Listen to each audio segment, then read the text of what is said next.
dessa... Tu tá falando é tudo mentira, só uma coisa que é verdade, que eu tenho ciúme.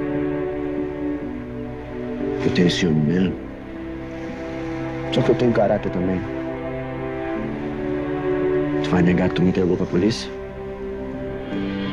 Eu nunca faria isso com você. Nunca. Se eu quisesse, eu te entregava agora. Eu não fiz isso. É pra acreditar em você?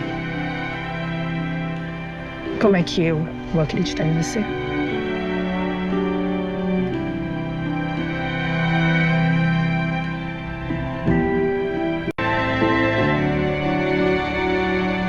Investiga ele.